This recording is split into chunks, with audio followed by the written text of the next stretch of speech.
Chaque année, près de 14 000 tonnes de crème solaire finissent dans les mers et océans selon le National Geographic. Sur ces 14 000 tonnes, 4 000 sont absorbées par les massifs de corail. Or, la crème solaire peut tuer un corail en seulement 48 heures. Mais pourquoi les produits solaires sont-ils si nocifs?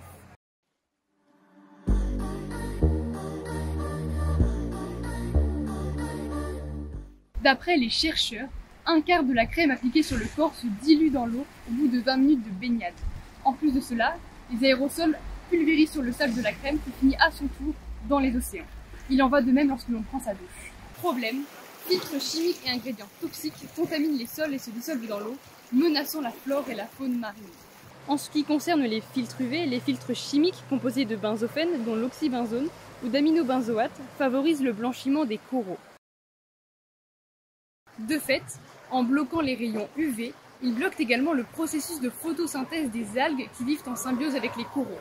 Ces algues meurent alors, ce qui correspond au blanchiment des coraux. Il faut donc privilégier les filtres à base de minéraux, comme le dioxyde de titane et l'oxyde de zinc.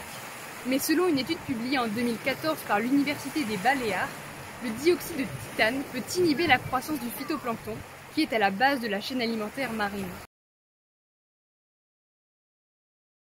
Une équipe de chercheurs de la Faculté des sciences de l'Université polytechnique des Marches a produit en 2008 une étude sur l'impact environnemental des crèmes solaires qui fait encore aujourd'hui référence. Selon elle, les filtres solaires menacent 10% des coraux mondiaux. Or, 25% des espèces marines dépendent précisément du corail.